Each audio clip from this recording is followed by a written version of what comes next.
So whether you're trying to rank on a specific term in Google or other search engines, most businesses forget one crucial thing, which is on-page search engine optimization. That technical term simply means that you help the search engines know what your site is all about. Now, the reality is that most businesses forget this crucial piece of the puzzle and simply don't know why they're not getting traffic from Google. They think SEO is a big scam purely because of bad assumptions. So the big question is, how do you achieve this? Well, how do you appear on the right keywords that your prospects and potential customers are searching for? Well, Google and other search engines have become much smarter than ever. What that means is that they're constantly trying to figure out what your website is all about. That said, it still needs a little bit help to know what your website is all about, and that is the best way to get ranked on the right keywords so that you attract the right prospects, right? Now, most people forgo on-page search engine optimization and try to focus on external things like getting backlinks. Now, while backlinks does work, this is a big mistake because by not doing something as simple as on-page optimization and on-page SEO, you will lose out on some great initial rankings. So you're going to discover how to get better search engine rankings by making your WordPress website more SEO friendly starting today. Now, this has been working for the last decade and there's no theory here. And the fundamentals and the factors that we're going to be dealing with have changed slightly, but they still work. So here's a quick videos overview of what's inside this video course. Video number 1 is the introduction. We'll talk about the mindset that you need to be in before you even get started. We'll talk about the tools you need, and we'll give you a quick overview. Video number 2 is the main focus to make sure that you're on the same page as us. Video number 3, we'll talk about the 5 main important factors, and then we'll dive into the 5 factors in video number 4, which will be the URL structure. Video number 5 will be body text structure. Video number 6 will be image optimization. Video number 7 will be title optimization. Video number 8 will be meta optimization. And then we'll talk about how you can automate this process by using the top 2 WordPress plugins that we have tested. So go ahead and grab this video course today and start making your WordPress site SEO friendly. Hello and congratulations on getting access to this video course on-page SEO for WordPress sites. This is video number 1, and we're going to talk about what's inside this video course. Now, before we do that, and before I give you a quick overview, what I want to do is talk about mindset, because I'm a big believer that if you're in the wrong mindset, then even if you have this video course, even if you try to implement a few things, it's ultimately going to hold you back. And I've seen this time and time again. This specific mindset that I'm about to talk about holds business owners back. And we don't want to see that happen to you. We want to see you succeed as much as possible. Here is the mindset. The mindset is that people make the assumption that every single SEO technique and rule changes rapidly so that what worked 15 years ago doesn't work now. Now, I will say a large majority, yes, it's true that search engine optimization does change rapidly every single month. Now, at the same time, and yes, that is true to a certain extent, but there are basic fundamentals that Google and other search engines look for that still hold true today, that still work today. So let me repeat that. Not everything has changed. It might have changed slightly. But if you get into that mindset of, oh, everything changes, everything that used to work 10 years ago doesn't work now, then you're putting yourself in a dangerous position simply because you will forget the basics. Now, there are a lot of basic fundamental SEO rules, but we're really going to focus on 5 factors, and I'll talk more about that later down the road. So we're going to be focusing on these factors that haven't changed, or if they have changed, they've only changed very, very slightly in the last decade. So make sure that you're not in this mindset. Otherwise, it will prevent you from actually moving forward. So here's a quick overview of what's inside this video course. Of course, this is video number 1, which is the introduction. Video number 2 is going to be the main focus. So we're going to make sure that you have a clear view of what we're going to talk about. Video number 3, we're going to talk about 5 important factors that you definitely should implement in your WordPress site. Video number 4, we're going to talk about the URL structure, such as what should your domain look like, what should the URL look like, and all of that. Video number 5, we're going to talk about body text structure. Video number 6, we're going to talk about image optimization and basically how to make your images more search engine friendly. Video number 7, we're going to talk about title optimization and how long your titles should be. Video number 8, we'll talk about metadata optimization and how that can affect what text and what information will show up on the search engines. And of course, last but not least, this is sort of a bonus, but in video number 9, I'm going to talk about the top 2 WordPress plugins that we highly recommend that you install. So once you understand these 5 important factors and you've actually implemented them yourself, then you can actually automate things. But automating things doesn't really help you in the long run. It's sort of like a shortcut. Without understanding the basics and the fundamentals, you're actually hurting yourself. You're not really going to know why you're ranking. All right. So here's what you're going to need. You're going to need to have a WordPress site. If you don't have a WordPress site, these fundamentals still hold true as well. But most of what I'm going to be showing you is how to implement these 5 factors into your WordPress site.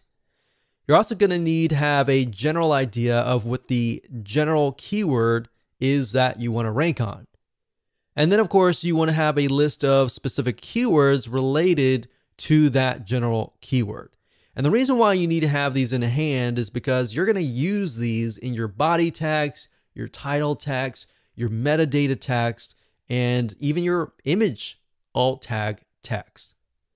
So you're also going to need access to content, written text, and or images to create your post. Now, if you don't have all this information right now, that's fine, but you're definitely going to need it eventually. So with that said, let's move on to video number 2. Hello and welcome back. This is video number 2, and in this video, we're going to talk about the main focus so that you have a better, clear view of what we're going to talk about in this video course. You see, because on-page SEO is such a broad term that literally covers a lot of areas of your website, both the front end, such as the text, the content, and all of that, and the back end, like sitemaps, the XML sitemap, and all of that. Really, the main focus of this course is to help you make your front end of your WordPress site more SEO friendly. And what that means is we're going to focus specifically on how to make your overall WordPress site structure, your posts, your pages, more search engine friendly. So the goal is that when Google and other search engine robots come to your site, they will know what your site is all about. Now, by robot, what I mean by that is that Google usually will send out computers, which are called bots, and they'll come and scan your website and try to figure out what your site is all about. Now, the truth of the matter is that too many people skip over this because it isn't exciting. They are too focused on external SEO, but the reality is that there are a lot of front-end factors that you must do on all of your sites. So by skipping out on these fundamental steps and just focusing on things like backlinking, you're really going to miss out on a lot, because when Google comes to your site, if your site is not search engine friendly and you've just got a lot of backlinks, then yes, you do have a lot of votes that your site might be good. But at the same time, it's like, okay, this is a popular site, but what is this site all about? That is the goal of this course. Even though that seems basic, it's very often much of a skipped step. So once you get in the habit of doing the following and implementing these 5 factors, you'll actually be ahead of most of your competitors. So the good news is that most people don't do this. So the fact that most people don't do this and you're doing this, you're going to get ahead of them. Now, to clarify what this isn't, however, we're not going to focus on backlinking or any external marketing strategies, which is what I talked about earlier. So now that you have a clear idea of what we're going to talk about, let's move on to video number 3 and discuss the 5 important factors that all of your posts, your pages, your content, your text, your URL structures, and everything else should contain. Hello and welcome to video number 3, and we're going to talk about the 5 important factors. Now, this is a quick overview of the 5 factors, and then of course the next few videos I'll dive in to every single one of these factors. But before we can really discuss them in depth, you need to have a broader bird's eye view of them. So before we jump into the 5 factors that your WordPress sites should have, or even your non-WordPress sites should have, which they'll definitely work on those too, it's important to know a few things first. So you're going to need to have a general idea of, number 1, the general keyword that you're going to want to rank on, and number 2, a list of specific keywords that branch off of that main keyword. Now don't worry if you don't have that now. I'm going to give you a step-by-step technique that will help you figure that out. Now, another big mistake that many folks make is implementing these without a clear plan of attack. And that's why I'm breaking things down in such a manner. There's a reason for everything. In fact, we've seen this with many websites. There's no clear plan, and the website owner simply creates content in an area with little or no traffic. And then they're not ranking on any specific keyword. They might even be ranking on keywords that have really nothing to do with their website. And this is a lot of time wasted, right? So that's why I'm not jumping straight head first. I'm breaking things down so that it becomes clear, and that way you will succeed. Now, we're not going to focus, like I said, on keyword research, but we do recommend that you check out the suggested keywords. Now, what do I mean by that? Well, Google has what we call suggested keywords. Amazon.com also has a list of suggested keywords. Now, this is what happens, and this is super easy. You can literally find the main keyword and a list of specific keywords within a few seconds. So here's what I want you to do. You can do this by going to google.com, for example, and typing in a general keyword. So you'll notice that when you do, Google will suggest keywords. Now, in order for the keywords to appear in the suggested box, that means that there's a ton of people that are searching for those keywords. So in other words, there's a high volume of people searching. So when I typed in the keyword survival kit, out dropped a drop-down saying, well, these are other Google suggested keywords like survival kit list, ideas, Amazon, food, and backpack. Now, there's another way of doing this. If you type in the keyword and you press enter, then what's going to happen, and you scroll all the way down to the very bottom, you're going to see a list of words. So if you scroll all the way down the bottom after you made that search, you're going to find additional keywords right here where I've put a red box here. So we can see additional keywords are things like military survival kits, survival kit list, best survival kit food, items, wilderness survival kit. So we can see not only are there different keywords, but there are also different types of survival kits for different scenarios and different settings. So that gives us an idea of, okay, we can write an article on survival, military survival kits, or wilderness survival kits. So these could be totally different articles. So now that you have a basic understanding of basic keyword research, let's move on to the 5 important factors. And they are, number 1, the URL structure, or the domain name and the category name, the file name, Even the page name is important. And this is what shows up in the address bar at the very top. Whenever you go to any website, you see the domain name, the page name, and all that in the search bar at the top. That is the URL structure. Now, the URL structure is very important because it tells Google and other search engines, are you a brand? Are you a specific keyword? What is your website about?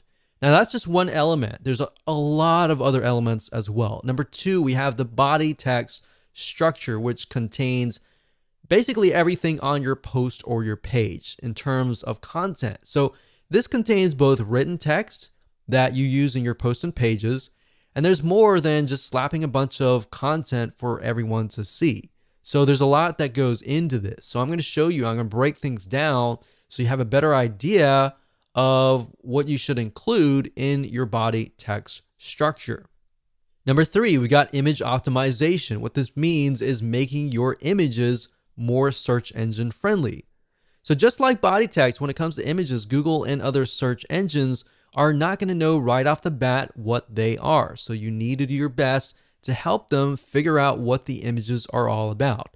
Now, there are ways that Google will figure out eventually what your images are all about. So don't try to game the system. For example, if you name an image, let's say a wilderness survival kit, the way they figure out if that image is legit or not is oftentimes they'll rank you in the Google image search engine. If somebody types in, let's say, wilderness survival kit, and they see your image and they click that, they have a better idea that, okay, this is definitely an image of the wilderness survival kit.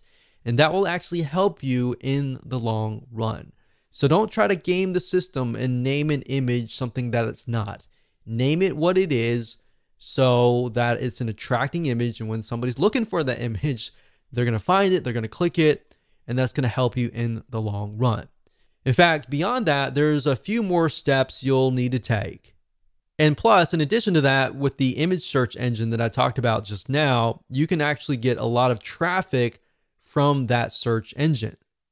And of course, we got factor number 4, which is title optimization, basically how to make your titles search engine friendly, because the reality and the truth of the matter is that your titles do show up in the search engine, so you definitely need to do this right.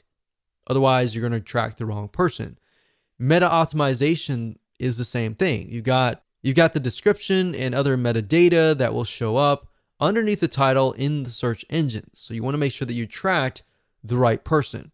Now that we've talked about the 5 important factors, let's dive into every single one of these 5. Okay, welcome back. This is video number 4, and we're going to talk about the URL structure. Now, this is something that has changed slightly in the last decade, but it hasn't changed drastically. Now, before we discuss what you should use in terms of a domain name and your URL structure, let's discuss why this is important.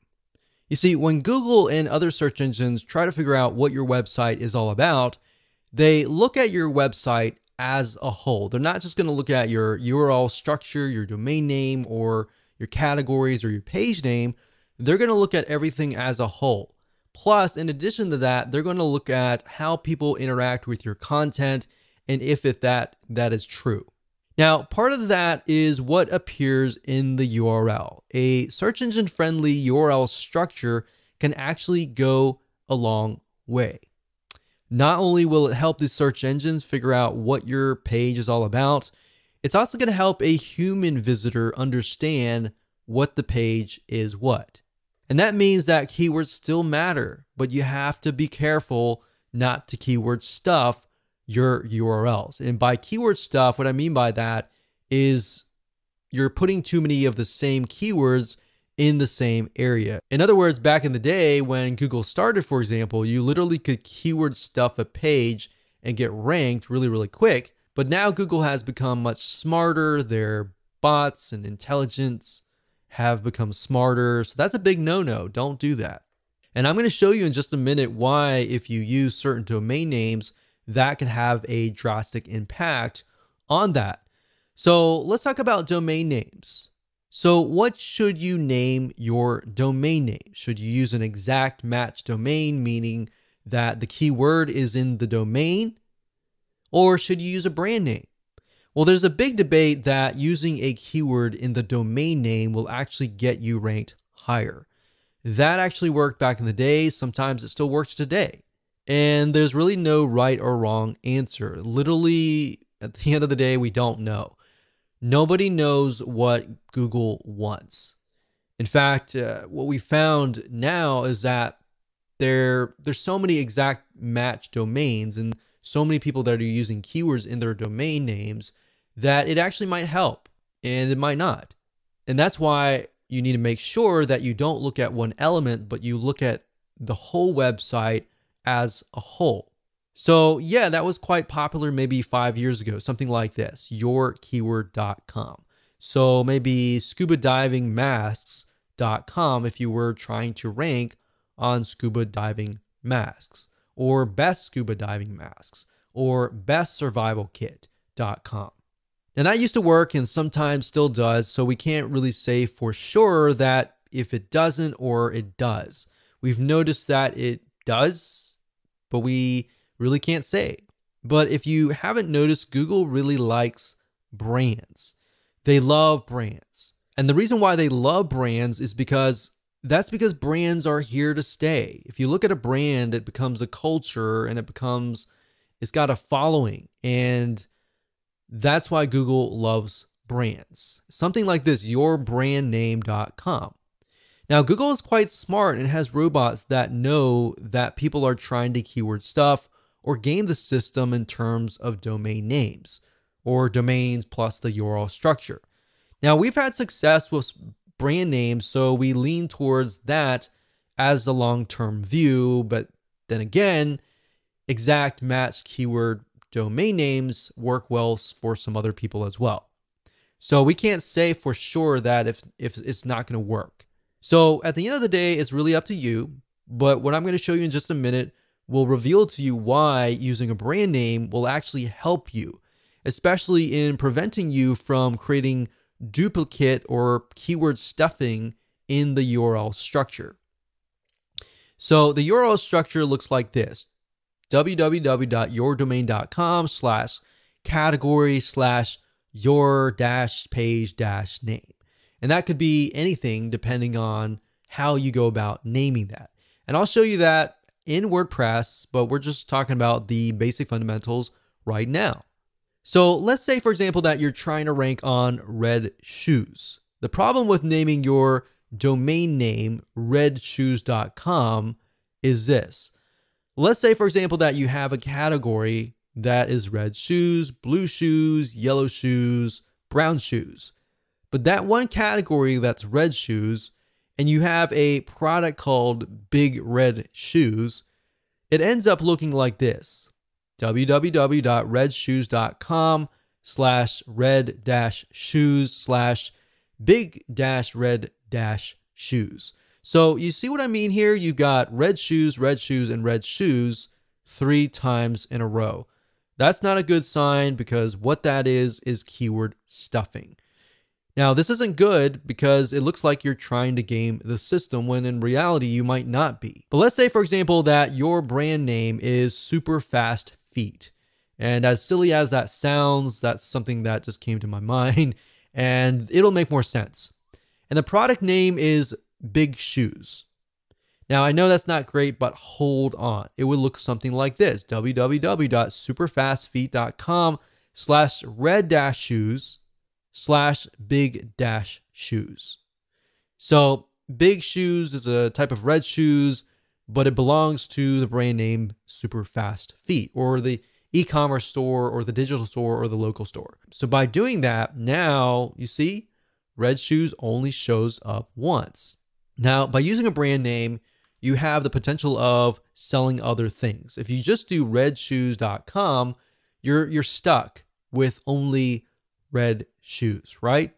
But with Super Fast Feet, you could cover shoes, you could cover slippers, you could cover socks, you could cover a variety of different things. You could even cover lifestyle of running, exercise, and all of that. So brands not only does it help you with your URL structure, but it also helps you diversify and expand what your website could potentially be about. Now, in this case, the word shoes shows up twice, but that's okay. Do you see what I mean here and why brands actually help you avoid keyword stuffing? Now, another tip is to make sure that your URL is no longer than 90 characters long. Okay, so first things first, go ahead and log into your WordPress site, as you can see here. And then what you want to do is access the permalinks to make sure that your URL structure is search engine friendly. So what you need to do is to the left-hand side, go to Settings, Permalinks, and then we'll get to here. Now at this point, you're going to want to choose post name. Click post name, click save down here, and that's it. So what this is going to do is every time you create a post in a page, it's going to title the actual post and page and put it in the URL. You see, if you choose a numeric or if you choose anything like this, then when Google comes to your page, they're not necessarily going to know. They're going to look for the body text, but the URL structure is by no means search engine friendly. So as you can see here, the plain version is just $P = 1 2 3. As a human being as well, you don't really know what that is, right? So choose post name, click save, and that is the reason. Now, if you go on to a post or a page, so if you go to posts and choose a post or a page, this is what it's going to look like. So when you create a post and page, like for example, right here, this article here that says 10 different places to find credible freelancers online. If you have it here, you want to make sure that that is in your permalink. Permalinked is the URL structure. So we click on edit here. We can see that it says 10 different places to find credible freelancers online.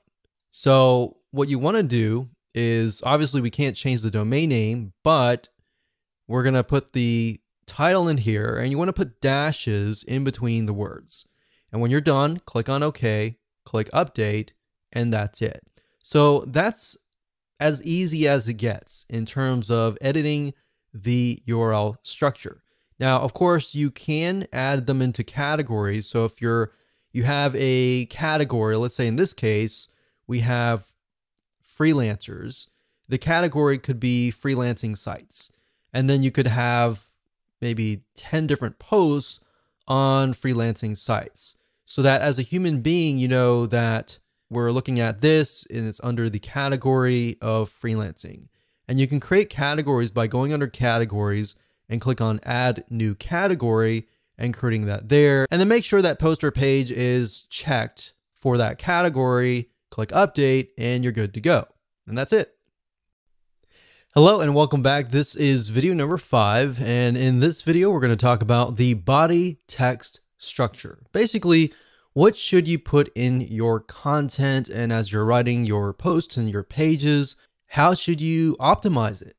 So what you write on your blog post and page should be first and foremost definitely human friendly, and then of course secondly search engine friendly. See, a lot of people make the mistakes of trying to game the system, trying to make it so search engine friendly that they totally forget about who they are writing to. Now, Google at the end of the day really cares about bounce rate, and bounce rate, which we'll talk about later down the road, is basically if somebody stays on your page for a long period of time. If they just come to your page and they leave immediately and Google sees that, that's not a good sign. In fact, if they go to Google and they type in, let's say, for example, survival kit, and they go to your page, and they don't like what they see, and then of course they go back to Google, Google knows that they just left your page, and that's not a good sign. And that will actually hurt your ranking. So if you merely write for the search engines, you're going to have to deal with the bounce rate, a high bounce rate, a low stick rate. Stick rate meaning how long do they stay or how long do they stick around? And that will have a negative impact on you. So what that means is the longer someone stays on your website, the lower your bounce rate is. So if you Keep that in your mind, the word bounce rate, the word stick rate. You will often see those words a lot when it comes to on-page optimization or even search engine optimization in general. So to Google, websites with a lower bounce rate must be good. The fact that people are staying on your page for a longer period of time tells them, okay, this website must be what people are searching for, right? And this is important to Google and other search engines, as it also indirectly tells them that your site must have good content. And then they're going to rank you higher. So that's just one of the many, many different factors that you're going to deal with. And that said, let's discuss some elements that you need to have in your body text. You definitely want to stick to one main keyword. And you want to have that main keyword definitely in the title of your page and throughout your page. So that keyword should be the same one in the URL structure for that post or your page. Now I'm going to show you in a minute. If we hop on over to WordPress, you can name it the title, and if everything is set up correctly, the permalink or the URL structure should have that keyword, and that keyword should be spread about. Now, you definitely don't want to make it appear too many times, otherwise that will be seen as keyword stuffing. So it should appear, like I said, in the page in headings 1 and 2, which will be in the body text. And I'll give you an example later down the road when we show it to you live in action. And it should be somewhere in the first paragraph as well. It should be bold or italicized. Now, don't overdo it. There are actually ways to get around doing this and make it look natural. You got to remember, you're writing first and foremost for the human being first.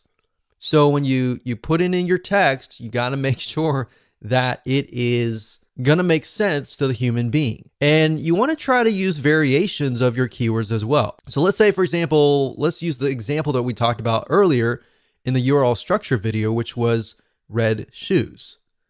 So you want to try to use variations of the keyword or even synonyms. So Google at least is smart enough. They have this huge database of words that are related. So as far as the body text and the other factors, what I'm going to do is stick with the exact same post that we looked at in the previous video with the URL structure.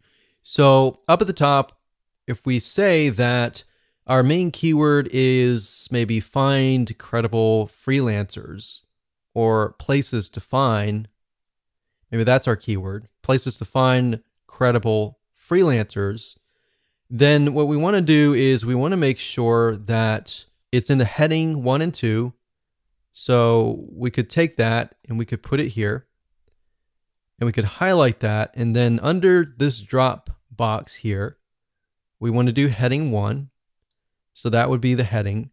And then you want to make sure that it's heading 2, but we can do that later. So you want to make sure that it is in the first paragraph. So it says, are you looking to outsource some of your work so that you can focus on your business better?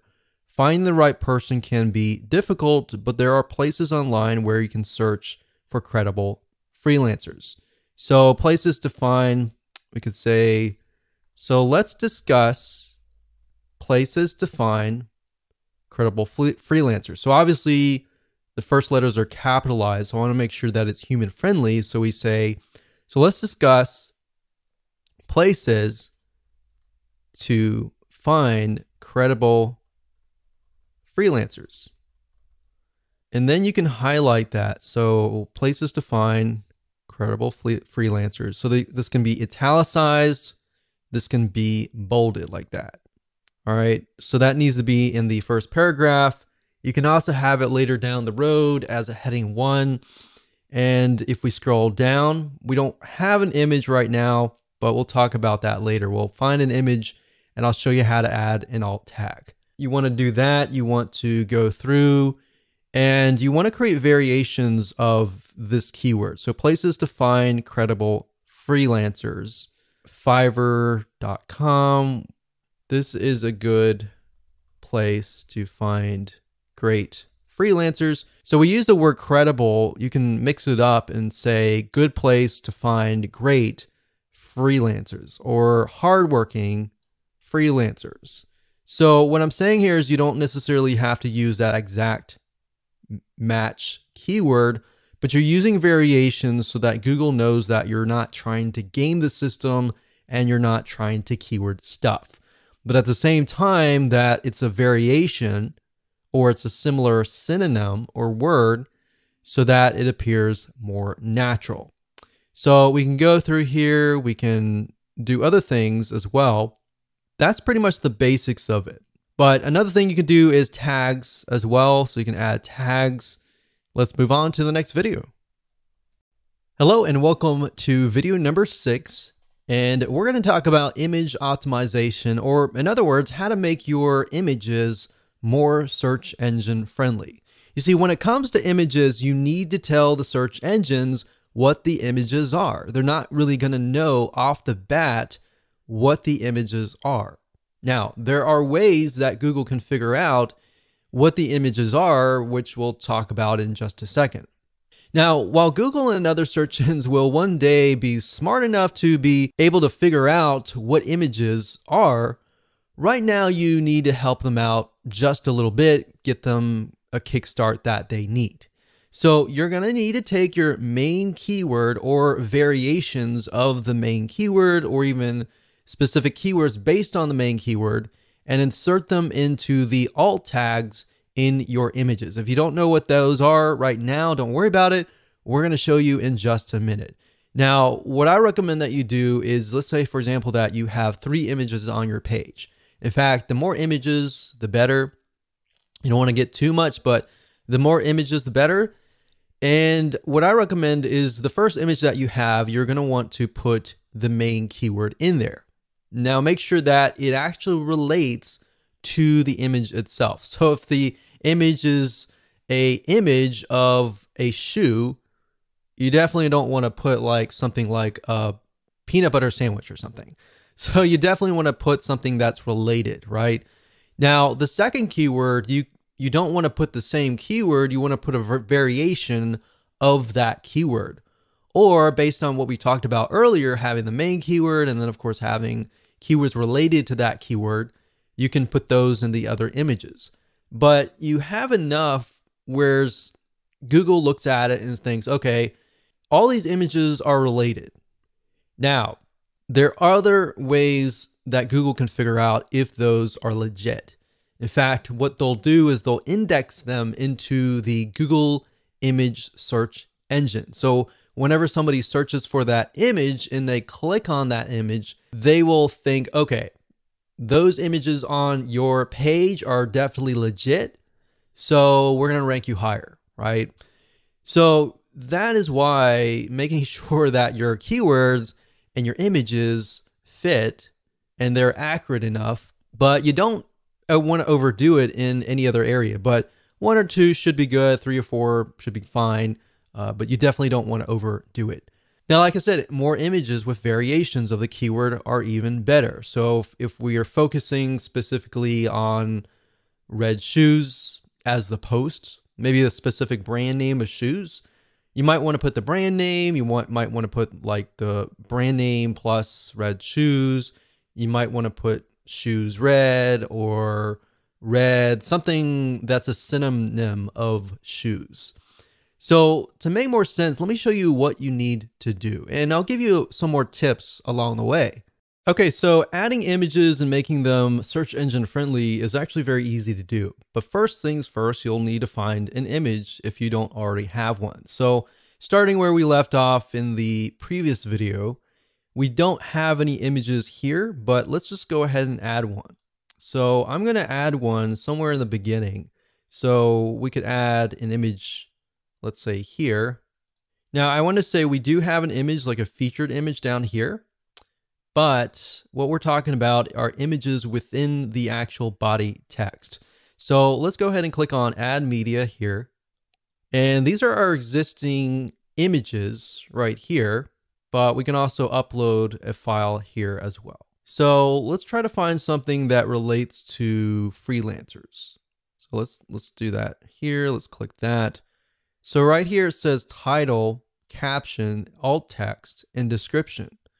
Now by default, as you can see here with an image, it shows something like code.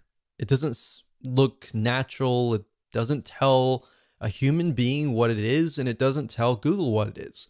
Now, beyond just some basic optimization, you have to realize that if somebody is disabled and somebody is listening to some sort of software that speaks out loud what the images are on the page, then this is actually going to help you reach those people.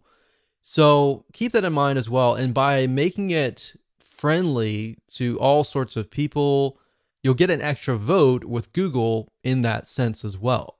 So let's say, for example, that this is something to do with places to find credible freelancers. So all you need to do is simply put that in the alt text. Now for the title, you want to do something similar. You can do top 10 places to find credible freelancers. Now, bear in mind that these images might show up in the Google image search engine. And if they do, this information will show up. So if somebody is utilizing the image search engine, which a lot of people do, then they're going to see that. And if your competitors are merely just uploading the images and they're not optimizing it for the alt tags and the titles and the descriptions and all that, you're going to be one step ahead. All right. So caption can be, this image shows a screenshot of the top 10. So we could do a variation of 10. So 10 as in TEN places to find great freelancers. So you want to mix and match and keep it different so that it doesn't look like you're keyword stuffing. And then of course you can put the description here. So when you're ready, click on insert into post, and there we go. Now you can always edit that later. If you click on the image here and click on edit, you can always edit the alternative text. So the alt text, you definitely want that keyword in there. You could put the keyword in here in the captions as well if you want to. So we're going to click on X because I didn't do any updates. And of course you can add other images as well throughout the page, but make sure first and foremost, it is human friendly. And then based on that, you can create variations of the keyword. And of course, when you're ready, go ahead and click update.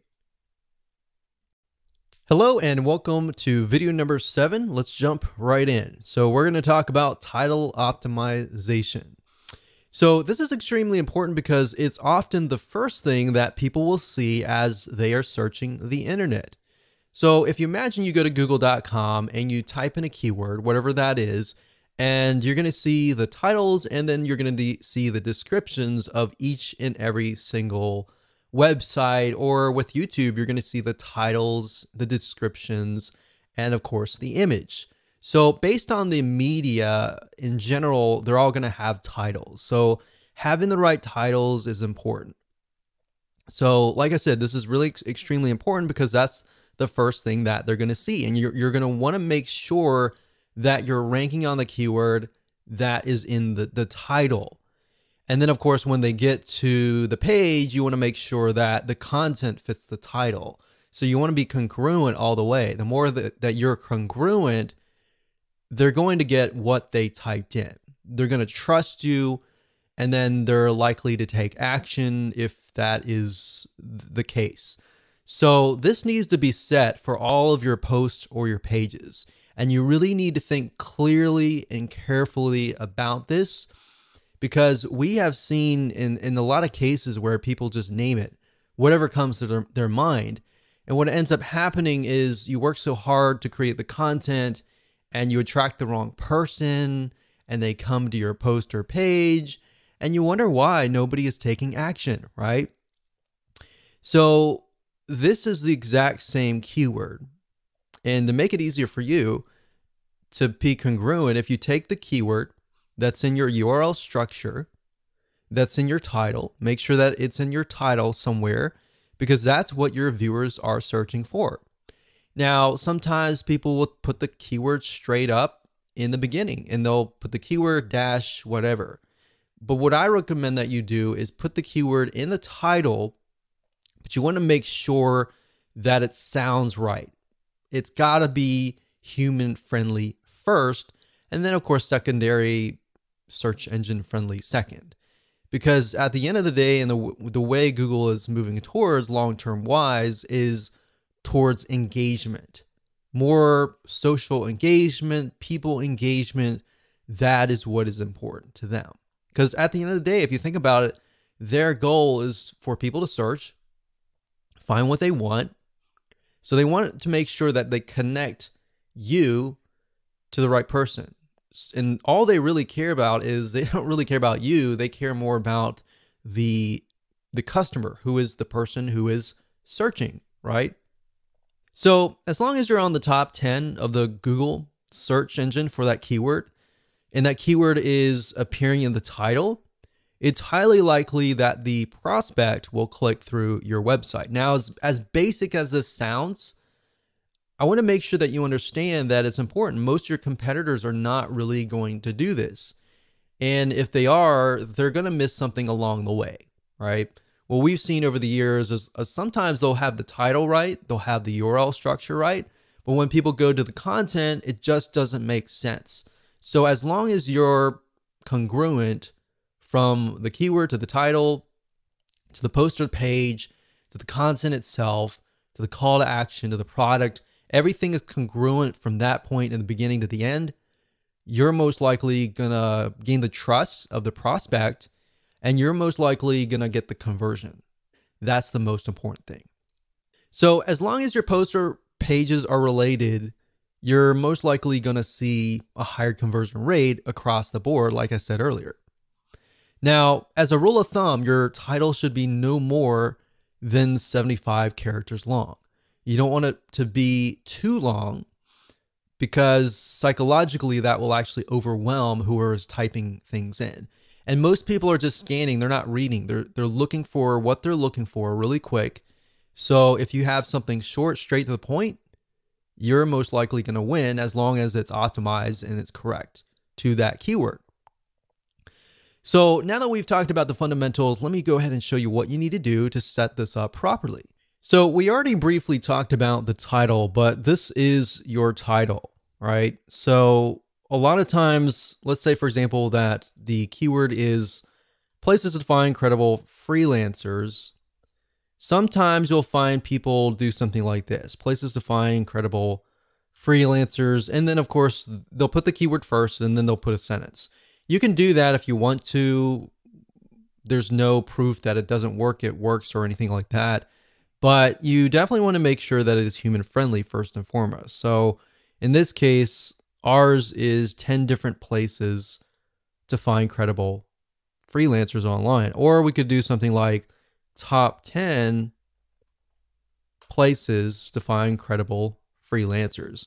Now, whatever you do, if you change the title here, make sure that it's changed right here as well. So if we do that and we go back over here, we just copy that in, but we need to make sure that there are dashes in between the words. So what I'm doing right now is I'm simply adding dashes in between the words. So there we go, we click OK, and that's it. So the title is crucial. Now I'll show you later down the road where you can use 2 WordPress plugins, which you can add more data like the metadata, the description data, and all of that. But for now, by default, if you don't have those WordPress plugins, what the search engine will often do is they'll grab the title. So we'll click update and that's it.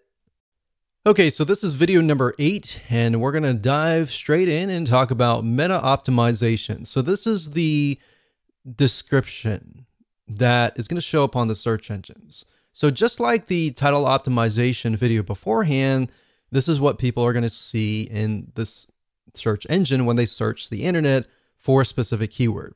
So in other words, it's the description beneath the title. And you're going to need to make sure that this is set up both in your posts and your pages. And this needs to be no more than 160 characters long.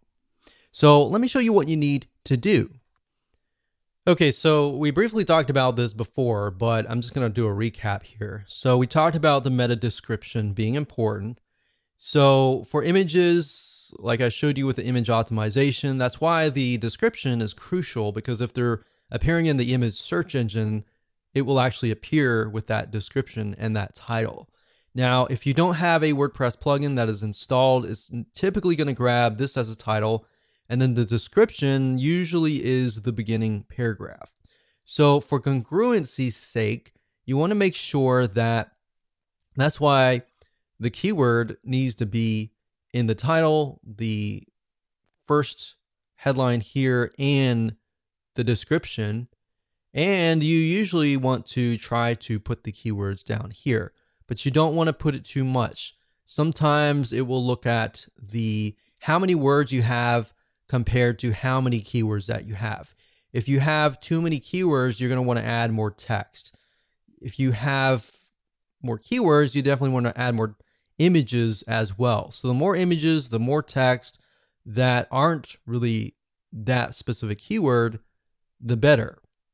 So by default, like I said, it's going to grab this as a description, but then as you have the WordPress plugins that we'll talk about later, you'll have the opportunity to add more metadata, which I'll show you later on. But this is sort of a video that's sort of a preliminary to discuss why the metadata is actually still used. Hello and welcome to video number 9, and congratulations, first and foremost, you've reached the end of this video course. And this is kind of a bonus because we talked about how to manually optimize your WordPress site. Now we're going to talk about how to automate the process. Now, the reason why I didn't jump straight into this was simply because you need to understand why things are important, what elements you need to have on your pages to make it important. Because yeah, you can use this system to automate it, but the two plugins that I'm going to talk about, some of them will actually automate certain processes like the URL structure.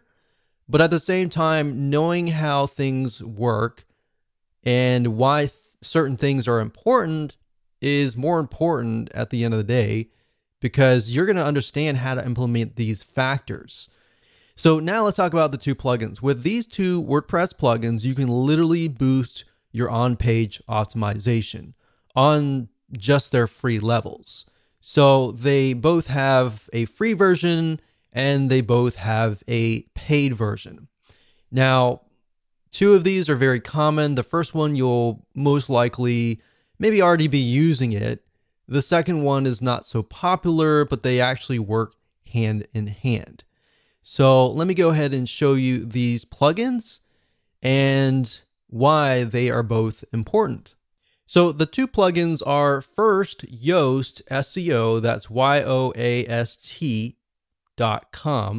And if you go here, you can get a better idea of what it's all about. But this is one of the most popular SEO plugins, and this will actually help you optimize your site automatically. So now that you understand the basics, the title, the description on all of that, a lot of times what Yoast will do is if you just create a title and you put that in the title of the WordPress post or page, you click update, it'll automatically fill in the permalink or the URL structure. So, and it'll fill out other data as well as you begin to create your post and your page. Now that's the free version. The paid version actually takes it one step further and does a lot more. Now I'm not going to cover all that in this particular video because you can go here, you can check it out for yourself. Now, if you want to figure out how to install it, it's very easy. All you have to do is go to your WordPress site here and go to add plugins under plugins, type in the word Yoast, and you'll see it right here. The second plugin is called SEO Squirrely, as you can see here. So you can do a Google on this, but if you type in SEO Squirrely, that's SEO SQUIRRLY. And if you go here, then you can actually download the plugin, and there's a free version, which is, in my opinion, we've tested it out, and the free version is really, really good. And what SEO Squirrely focuses on is schema. And schema is necessary because that's the way of the future. And it tells search engines what your site is all about and more information than that. But the short answer is it just helps optimize your site in a much better way.